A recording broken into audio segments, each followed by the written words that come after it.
Ayan ho. Hello, magandang araw po sa inyong lahat. At ako po si Annie Sipcon.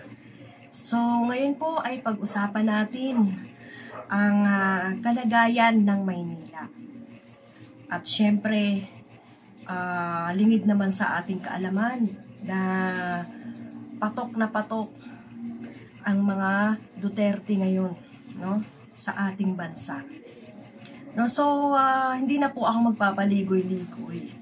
Nakikiusap po ako sa inyong lahat na kung pwede, yung mga kaalyado or mga sumusuporta sa mga Duterte ay wag na po nating ilagay sa politiko.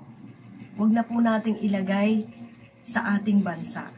Wag na po nating tangkilikin at napakasama po. Okay? At hindi naman po sa naninira, no? Nagising na po tayo mga taong bayan sa mga ginawa nila. At syempre, dito po sa Maynila, meron po tayong mga tumatakbo, meron pong mga tumatakbo dito sa Maynila na kaalyado ni Duterte. Alright? So, panawagan ko lang po sa inyo, please, maawa na po tayo sa ating mga kababayan dito sa Maynila. So, ipaparinig ko sa inyo ang konting clips. Ito po ay napanood ko lang sa isang radyo, no? May interview siya, I think, last year pa, syempre. Kakatuto 2025 lang ngayong January. So, syempre, last year pa ito. So, ito po ang mga problema in case po na hindi pa po kayo familiar sa mga problema dyan na nangyari sa Maynila. Ito po ay isang source na dumulog po sa isang radyo at talaga namang kawani siya ng isang city hall. So, ibig sabihin, nangyayari po ito ngayon sa pamumuno ng mayor ngayon dyan sa Maynila. No? So, pakinggan po natin at kayo na po ang magnilay-nilay, kayo na po ang mag-analyze kung paano nyo bibigyang interpretation at paano nyo ito ilalagay sa inyong puso. Alright? Ang mga nangyari sa Maynila. Ito po. Pero hindi kinakailangan na mamahay. Dapat siyang bisita lang. Hindi mo dapat hinaano yan. Pinatutuloy na matagal. Meron ba talagang problema ng korupsyon sa Maynila po? Unang-una po, magandang hapon po kay Hiro at sa lahat po ng mga nanonood. Kung ang pag-uusapan po natin ay korupsyon, ay medyo malala po ang nangyayari sa lungsod ng Maynila. So, yan. Corruption pa lang po yan ha. Malala daw. So, maririnig natin dyan mamaya na kawani siya ng lungsod ng, alam mo na, empleyado siya. At isiniwalat nga po niya dyan ang mga korupsyon. Siyempre, alam nila yan dahil nga kawanin nga sila. Nagtatrabaho sila sa loob. So, para malaman po natin ang mga nangyayari sa loob. Alright? At nung nakaraang pamumuno. Alright? So, isisiwalat pa niya dyan yung mga korupsyon nung nakaraang pamumuno. Pakinggan po natin. Mula pa po nung 3 years ago, nung pong umupo si Isko Moreno, na nagbibenta po ng mga property ng lungsod ng Maynila, patrimonial property po ito. Sa katunayan po, dahil po sa mga pangyayari ito, yung mga tao po gusto nang mag-retire o mag-resign, gawa nga po ng nauubos na po ang titulo ng mga ari-arian ng lungsod po ng Maynila. Sabi dyan, yung bentahan ng Harrison Plaza, yung CCM building sa Mescorta, yung Divisoria, yung Paco Market, mukhang dikit-dikit na bentahan yan eh. Ano ba meron? Ayun nga po. So yun dikit-dikit na bentahan. So noong nakaraan pa, 3 years ago pa, sa pamumuno pa nga raw ni Boy. So, yan po ang napaka open book na po yan. So, kaya nga pinapanawagan ko sa inyo Yan pong taong yan ay syempre sumusuporta sa mga DDS. At ang mga DDS vlogger nga ay sinashoutout pa yan. Mga Iskonian daw. Yan, mga Iskonian. So, ayan lang po ang mga ikinalulungkot ng mga taga Maynila. Yung pagbenta ng mga ari-arian ng Maynila. At mapupunta ito sa mga negosyante. Ang nakakalungkot talaga dito po ay mga inchik. So, konektado na yan eh.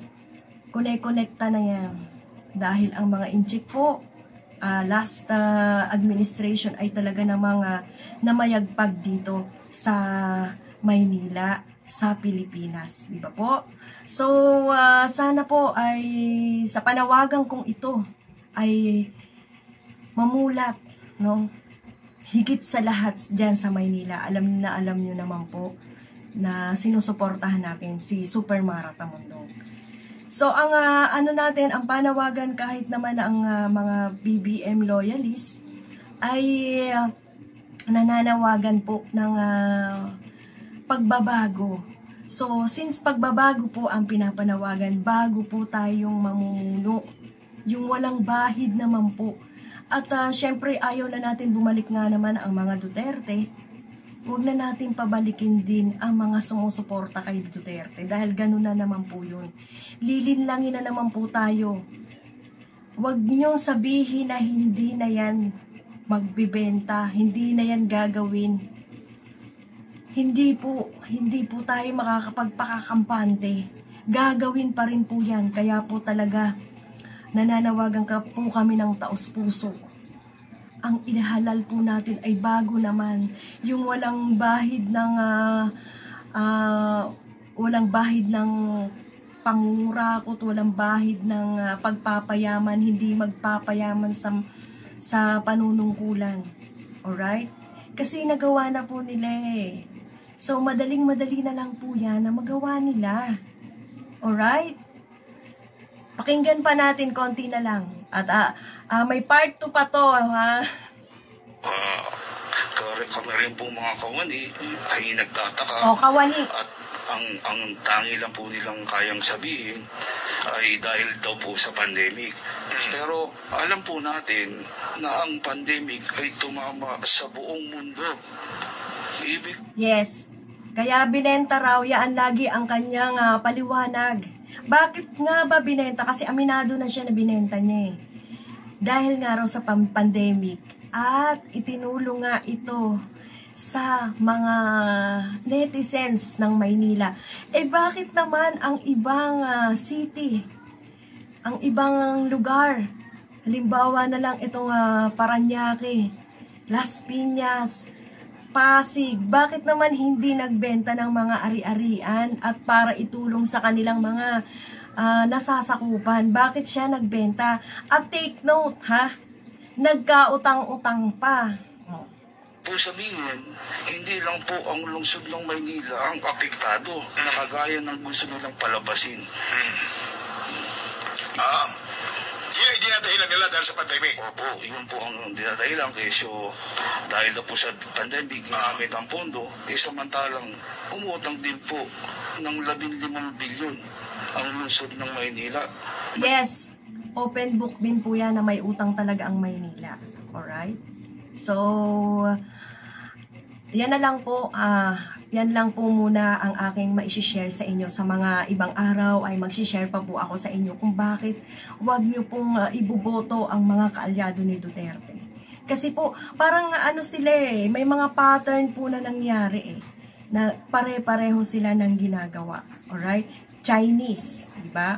Chinese. So, ang bumili niyan Chinese. I think marami pa po kayong mapapakinggan dyan na talaga namang may mga Chinese na bumili, mga private companies na bumili ng ari-arian ng Maynila. At yan na po ang bagong may-ari ng mga ari-arian ng Maynila. Alright? So, hanggang dito na lang po. Ayan, subaybayan nyo po ang series na to. Marami pa po ito. So, ito po ay napakinggan ko at God bless po sa inyong lahat at mabuhay po kayo. Thank you!